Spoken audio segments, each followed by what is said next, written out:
Hello friend, welcome to my channel. আজকের আমাদের আলোচনার বিষয় এডুকেশনাল সাইকোলজি বা শিক্ষা মনোবিদ্যা। এর আগের দিন আমরা আলোচনা করেছি মনোবিদ্যা বলতে কি বোঝায় বা সাইকোলজি কি। আজকে আমরা আলোচনা করব শিক্ষা মনোবিদ্যা কি। শিক্ষা মনোবিদ্যা এখানে বলছে শিক্ষা মনোবিদ্যা হলো মনোবিদ্যার সেই শাখা, অর্থাৎ শিক্ষা মনোবিদ্যা হলো মনোবিদ্যার একটি শাখা, যার মধ্যে আমরা মানুষের শিক্ষাকালীন আচরণ তথা জন্ম থেকে মৃত্যু পর্যন্ত বিকাশের ধারাকে অনুশীলন করি। অর্থাৎ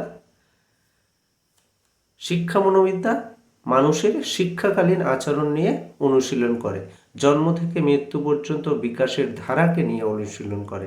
তাহলে আমরা শিক্ষা মনোবিদ্যা বলতে কি বুঝলাম? যে শিক্ষা মনোবিদ্যা হলো মনোবিদ্যার একটি শাখা, যেখানে ব্যক্তি বা শিক্ষার্থীর শিক্ষাকালীন আচরণ ধারা অনুশীলন করা হয়ে থাকে। তারপরে কি দেখতে পাচ্ছি?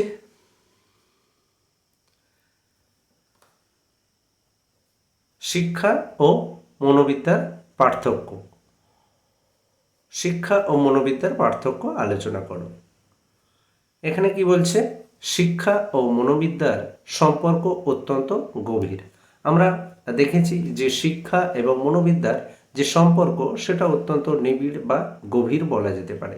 প্রকৃতপক্ষে শিক্ষার অন্যতম ভিত্তি হলো মনোবিদ্যা, অর্থাৎ শিক্ষার ভিত্তি, অর্থাৎ শিক্ষাক্ষেত্রে যে সমস্ত বেশ অনেক কিছু বিষয় আছে যেগুলো আমরা মনোবিদ্যার উপরে ভিত্তি করেই শিক্ষা কার্য পরিচালিত হয়ে থাকে। তাই বলছে প্রকৃতপক্ষে শিক্ষার অন্যতম ভিত্তি হলো মনোবিদ্যা। তারপর বলছে কিন্তু শিক্ষা ও মনোবিদ্যা এক নয়।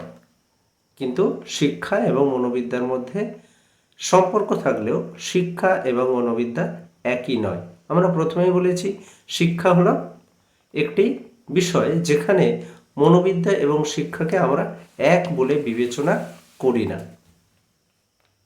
তারপর বলছে বস্তুতপক্ষে শিক্ষা ও মনোবিদ্যার মধ্যে কিছু মৌলিক পার্থক্য আছে, নিম্নে তা আলোচিত হলো। এবারে আমরা দেখব যে শিক্ষা এবং মনোবিদ্যার মধ্যে কি পার্থক্য আছে, সেগুলো নিম্নে একটা একটা করে আমরা দেখব। প্রথমে বলছে মনোবিদ্যা হলো একটি বিষয়নিষ্ঠ বিজ্ঞান, অর্থাৎ মনোবিদ্যা হলো একটি বিজ্ঞান। বিজ্ঞান বিষয়ের উপর ভিত্তি করে মনোবিদ্যা সৃষ্টি হয়েছে বা মনোবিদ্যা বিজ্ঞান কেন্দ্রিক। অপরদিকে শিক্ষা হলো একটি নিয়মনিষ্ঠ বিজ্ঞান। মনোবিজ্ঞানের লক্ষ্য হলো মানসিক প্রক্রিয়া বিচার বিশ্লেষণ, নিয়ন্ত্রণ ও ভবিষ্যৎবাণী করা। অর্থাৎ মনোবিদ্যা বা মনোবিজ্ঞানের লক্ষ্য কি না, শিক্ষার্থী বা ব্যক্তির যে মানসিক প্রক্রিয়া আছে সেই সমস্ত প্রক্রিয়াগুলো বিচার বিশ্লেষণ, নিয়ন্ত্রণ এবং ভবিষ্যৎবাণী করা। আর শিক্ষার বিষয় হলো সেই সব আচরণ বিশ্লেষণ, নিয়ন্ত্রণ ও ভবিষ্যৎবাণী করা যা ব্যক্তি ও সমাজের উভয়ের পক্ষে কল্যাণকর। তাহলে মনোবিজ্ঞান ও শিক্ষার প্রথম যে পার্থক্য সেটা আমরা দেখতে পেলাম। তারপর দ্বিতীয়ত বলছে মনোবিজ্ঞান একটি মৌলিক বিজ্ঞান, অর্থাৎ মনোবিজ্ঞান একটি মৌলিক বিজ্ঞান। অর্থাৎ মৌলিক বিজ্ঞান আমরা কাকে বলবো? যার নিজস্ব একটা ক্ষেত্র আছে, তেমনভাবে মনোবিজ্ঞান একটা মৌলিক বিজ্ঞান। কিন্তু শিক্ষা বিজ্ঞান কোনো মৌলিক বিজ্ঞান নয়। শিক্ষা বিজ্ঞানকে আমরা সরাসরি বিজ্ঞান বলে ভাবতে পারি না বা সরাসরি আমরা বিজ্ঞান বলতে পারি না। তবে বিজ্ঞানের অনেক বৈশিষ্ট্য শিক্ষার ক্ষেত্রে দেখা যায়, কিন্তু সেরকমভাবে আমরা কোনো মৌলিক বিজ্ঞান বলতে পারি না শিক্ষা বিজ্ঞানকে। তাই বলছে শিক্ষা বিজ্ঞান কোনো মৌলিক বিজ্ঞান নয়। তৃতীয়ত বলছে মনোবিজ্ঞান মানুষের আচরণ বিচার বিশ্লেষণ করে। অপরদিকে শিক্ষাবিজ্ঞান আচরণ সম্পর্কীয় তত্ত্ব, নীতি, কৌশল ইত্যাদি শিক্ষাক্ষেত্রে প্রয়োগ করে। তাহলে কি দেখলাম? মনোবিজ্ঞান মানুষের আচরণ নিয়ে বিচার বিশ্লেষণ করে। আমরা প্রথমেই বলেছি যে মনোবিজ্ঞান প্রাণী বা ব্যক্তির শিক্ষাকালীন আচরণ বিশ্লেষণ করে। তো এখানে মনোবিজ্ঞান হচ্ছে মানুষের আচরণ বিশ্লেষণ করে। অপরদিকে শিক্ষাবিজ্ঞান আচরণ সম্পর্কীয় যে তত্ত্ব, নীতি এবং কৌশল, সেই সমস্ত শিক্ষাক্ষেত্রে কিভাবে প্রয়োগ করা হয় সেইগুলো নিয়ে বিচার বিশ্লেষণ এবং নীতি কৌশল, এগুলো হচ্ছে প্রয়োগ করা, কিভাবে প্রয়োগ হয় সেগুলো নিয়ে বিচার বিশ্লেষণ করে। চতুর্থত বলছে দেশ, সমাজ, ঐতিহ্য, সংস্কৃতি ভেদে শিক্ষার লক্ষ্য, পাঠ্যক্রম, কর্মসূচি সব কিছুরই পরিবর্তন হয়, কিন্তু মনোবিজ্ঞান স্থান, সমাজ, ঐতিহ্য ভেদে নিরপেক্ষ। অর্থাৎ শিক্ষার লক্ষ্য পরিবর্তনশীল। দেশ অর্থাৎ আমাদের দেশের যে শিক্ষার লক্ষ্য, অন্য দেশের শিক্ষার লক্ষ্য কিন্তু সেটা নাও হতে পারে। শিক্ষার লক্ষ্য সমাজ বা যে সমাজকে কেন্দ্র করে সেই দেশ গঠিত হয়েছে, সেই সমাজের উপর ভিত্তি করে বা সমাজের যে ঐতিহ্য, সেই ঐতিহ্যের উপর ভিত্তি করে শিক্ষার লক্ষ্য কিন্তু পরিবর্তন হয় এবং সেই অনুযায়ী আমরা পাঠ্যক্রম তৈরি করতে দেখা যায়। কিন্তু মনোবিজ্ঞান এই সমস্ত বিষয়কে কেন্দ্র করে কিন্তু পরিবর্তন হয় না। মনোবিজ্ঞান স্থান, সমাজ এবং ঐতিহ্য, অর্থাৎ মনোবিজ্ঞান ব্যক্তিকে নিয়ে আলাপ আলোচনা করে। এখানে স্থান, সমাজ, ঐতিহ্য নিরপেক্ষ থাকে মনোবিজ্ঞানের ক্ষেত্রে। তাই বলছে যে শিক্ষাবিজ্ঞান বা শিক্ষা দেশ, সমাজ, ঐতিহ্য, সংস্কৃতি ভেদে পরিবর্তনশীল, কিন্তু মনোবিজ্ঞান এই সমস্ত বিষয়গুলির ক্ষেত্রে নিরপেক্ষ থাকে। তো এই চারটি আমরা শিক্ষা ও মনোবিদ্যার মধ্যে পার্থক্য আমরা দেখতে পেলাম। এবারে আমরা দেখব শিক্ষা ও মনোবিদ্যার মধ্যে সম্পর্ক কি আছে, বা শিক্ষা এবং মনোবিদ্যার মধ্যে সম্পর্ক কি। এখানে বলছে শিক্ষার সাথে মনোবিদ্যার সম্পর্ক কি তা শিক্ষা মনোবিদ্যার বিষয়বস্তু আলোচনা করলেই জানা যায়। অর্থাৎ শিক্ষার সাথে মনোবিদ্যার কি সম্পর্ক, আমরা যদি শিক্ষা মনোবিদ্যার যে বিষয়বস্তু বা যে বিষয়কে কেন্দ্র করে শিক্ষা মনোবিদ্যা তৈরি হয়েছে সেই বিষয়ে আলোচনা করলে জানা যায়। তারপর বলছে শিক্ষা ও মনোবিদ্যা একে অপরের সাথে ওতপ্রোতভাবে জড়িত। শিক্ষা এবং মনোবিদ্যা একে অপরের সঙ্গে জড়িত। প্রকৃতপক্ষে মনোবিদ্যা শিক্ষা বিজ্ঞানকে নানা দিক থেকে প্রভাবিত করেছে। মনোবিদ্যা শিক্ষা বিজ্ঞানকে নানা দিক থেকে প্রভাবিত করেছে। একটু পরেই আমরা সেই বিষয়গুলো দেখব। শিক্ষা ও মনোবিদ্যার সম্পর্ক আলোচনা করতে গেলে দুটি দিক সম্পর্কে আমাদের আলোচনা করতে হবে। অর্থাৎ শিক্ষা এবং মনোবিদ্যার যে সম্পর্ক সেটা যদি আমরা আলোচনা করতে যাই তাহলে আমাদেরকে দুটো দিক সম্পর্কে আলোচনা করতে হবে। একটি হলো তাত্ত্বিক দিক এবং অপরটি হলো ব্যবহারিক দিক। তাত্ত্বিক দিক এবং ব্যবহারিক দিক, অর্থাৎ একটা থিওরিটিক্যাল এবং একটা প্র্যাকটিক্যাল। তো প্রথমে আমরা যেটা দেখব সেটা হলো শিক্ষার তাত্ত্বিক দিকের উপরে মনোবিদ্যার প্রভাব। শিক্ষার তাত্ত্বিক দিকের উপর মনোবিদ্যার প্রভাব। 1 নম্বর বলছে শিক্ষার উদ্দেশ্য ও মনোবিদ্যা, অর্থাৎ শিক্ষার উদ্দেশ্যের ক্ষেত্রে মনোবিদ্যার কি প্রভাব আছে। শিক্ষার উদ্দেশ্য হলো ব্যক্তি মনের বিকাশ সাধন করা এবং মনোবিদ্যার বিষয় হলো মন বা আচরণ অনুশীলন করে সে সম্পর্কে নিয়ম নীতি তৈরি করা। সুতরাং দেখা যাচ্ছে যে শিক্ষা ও মনোবিদ্যার উদ্দেশ্য একই, তা হলো ব্যক্তি মনের বা আচরণের বিকাশ সাধন করা। তাহলে আমরা কি দেখলাম যে শিক্ষার উদ্দেশ্য কি, ব্যক্তি মনের বিকাশ সাধন করা, এবং মনোবিদ্যারও উদ্দেশ্য ব্যক্তি বা ব্যক্তির মনকে নিয়ে বা ব্যক্তিকে নিয়ে ব্যক্তির আচরণকে নিয়ে অনুশীলন করা। উভয়েরই লক্ষ্য হচ্ছে ব্যক্তির বিকাশ সাধন বা ব্যক্তির আচরণের যে ধারা সেই সমস্ত বিষয় নিয়ে আলোচনা করা। তাহলে কি দেখা গেল যে শিক্ষার উদ্দেশ্য এবং মনোবিদ্যার উদ্দেশ্য একই। দ্বিতীয়ত বলছে শিক্ষা পদ্ধতি ও মনোবিদ্যা। শিক্ষা পদ্ধতি নির্বাচনে, শিক্ষার্থীর বিকাশের ধারা অনুশীলনে শিক্ষা মনোবিদ্যা শিক্ষককে বিশেষভাবে সাহায্য করে থাকে। বর্তমানে শিক্ষাক্ষেত্রে যে সমস্ত পদ্ধতি অনুসরণ করা হয় তা সবই মনোবিদ্যার অনুসৃত পদ্ধতি। তাহলে কি বলছে যে শিক্ষা পদ্ধতির ক্ষেত্রে আমরা যে সমস্ত পদ্ধতিগুলো অনুসরণ করি সেই সমস্ত পদ্ধতি মনোবিদ্যার উপর ভিত্তি করেই কিন্তু গড়ে উঠেছে। আমরা শিক্ষা দেওয়ার সময় বা শিক্ষাক্ষেত্রে বা শিক্ষা পরিচালনার ক্ষেত্রে বিভিন্ন ধরনের পদ্ধতি আমরা অনুশীলন বা বিভিন্ন ধরনের পদ্ধতি আমরা ব্যবহার করতে দেখা যায়। সেই সমস্ত পদ্ধতিগুলি সবই হচ্ছে মনোবিদ্যার অনুসৃত পদ্ধতি, বা এই পদ্ধতিগুলো মনোবিদ্যা থেকেই এই পদ্ধতিগুলো এসেছে। এরকম বেশ কিছু পদ্ধতির নাম আমরা পরে দেখব যে শিক্ষাক্ষেত্রে কেমন কোন কোন পদ্ধতি ব্যবহার করা হয়ে থাকে। তারপর বলছে বিদ্যালয়ের ধারণা ও মনোবিদ্যা। আধুনিক ধারণা অনুযায়ী বিদ্যালয় হলো সমাজের প্রতিচ্ছবি। এখানে বিদ্যালয়টা বিদ্যালয় হয়ে আছে, এটা হবে বিদ্যালয়। আধুনিক ধারণা অনুযায়ী বিদ্যালয় হলো সমাজের প্রতিচ্ছবি।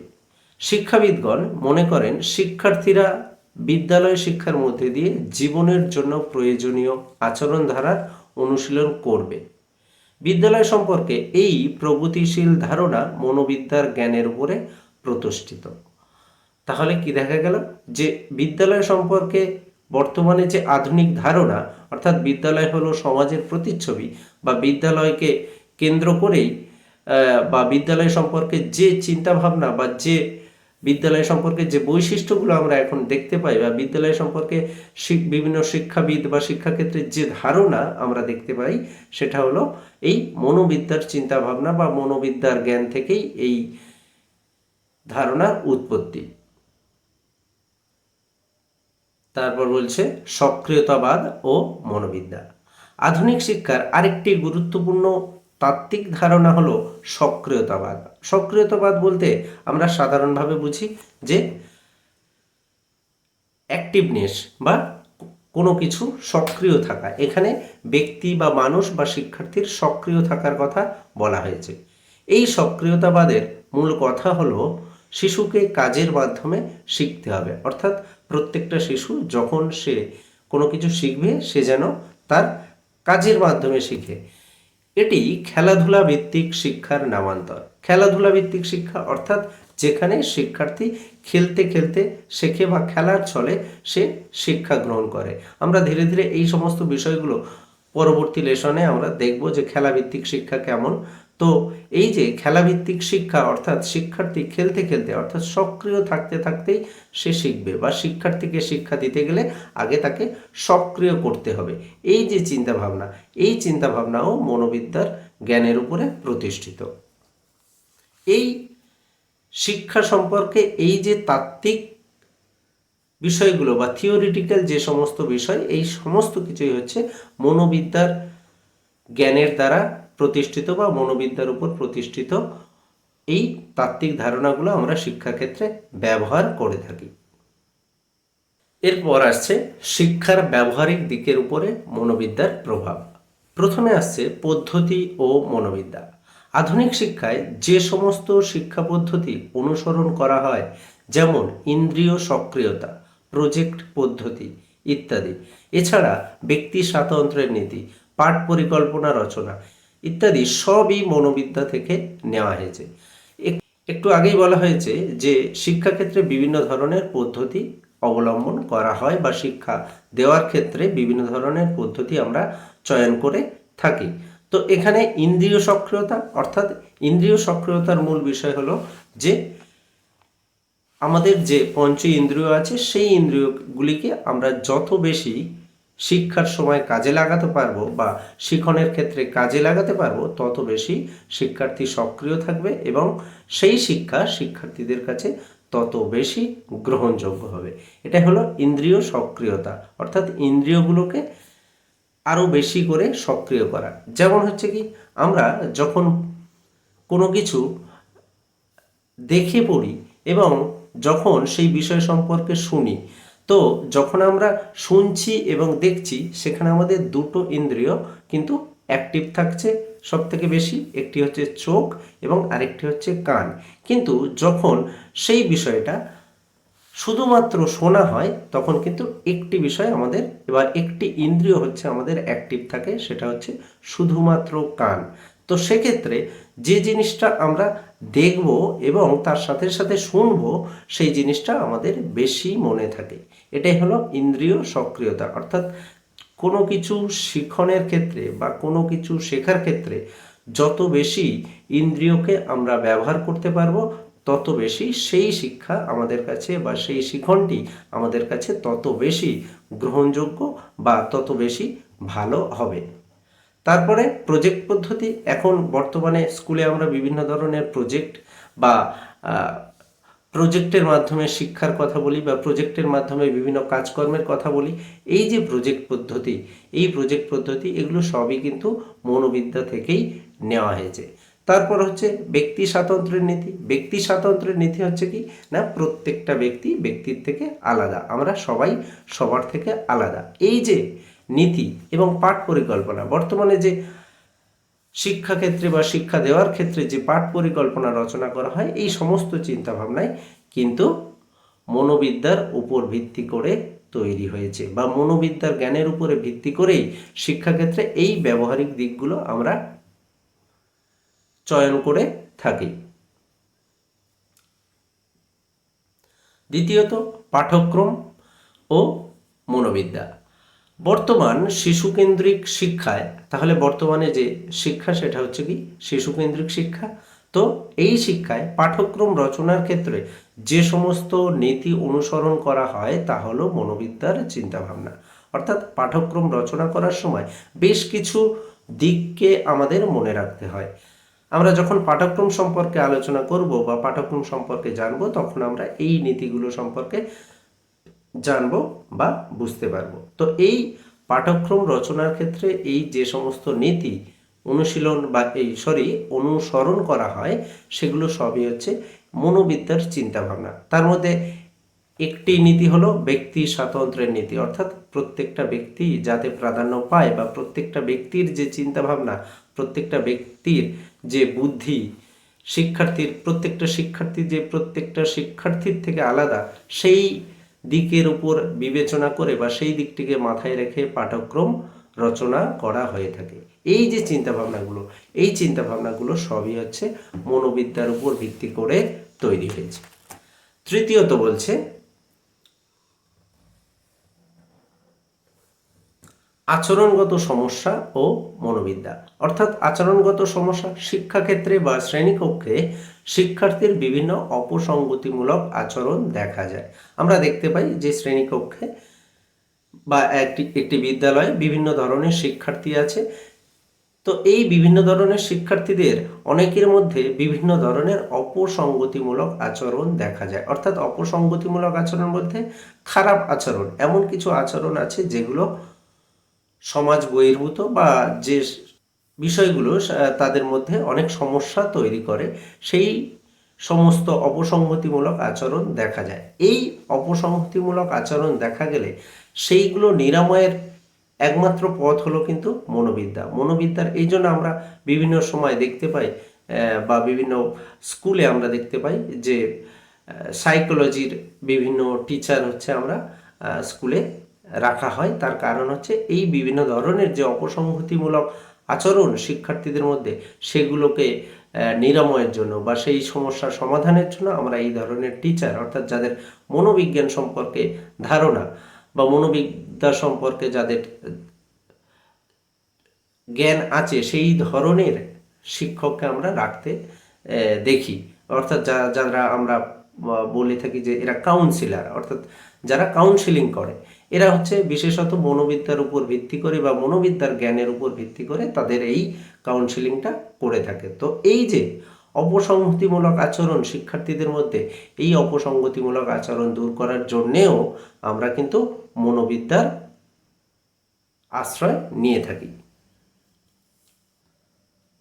4 নম্বর বলছে বিদ্যালয় পরিচালনা ও মনোবিদ্যা। বিদ্যালয় পরিচালনায় শৃঙ্খলা রক্ষা, সময় তালিকা প্রস্তুত, শিক্ষার্থীদের ব্যক্তি স্বাধীনতা দান বা ক্লাস পরিচালনার ক্ষেত্রে যে পদ্ধতি অনুসরণ করা হয় তা এই মনোবিদ্যারই ফলপ্রসূ। অর্থাৎ বিদ্যালয় পরিচালনা আমরা বর্তমানে দেখছি যে আগেকার দিনে আমরা বিদ্যালয়ে দেখতাম যে শিক্ষার্থীদের উপরে অনেক মারধর করা হতো, এখন কিন্তু সেই চিন্তাভাবনা কিন্তু পরিবর্তন হয়েছে। এখন আর বিদ্যালয়ে শিক্ষার্থীদের তেমনভাবে কোনো শাসন করা হয় না। তার কারণ কি, বর্তমান যে শিক্ষা সেটা হচ্ছে শিশু কেন্দ্রিক চিন্তাভাবনা, অর্থাৎ সেখানে শিক্ষার্থীকে সবথেকে বেশি প্রাধান্য দেওয়া হয়ে থাকে।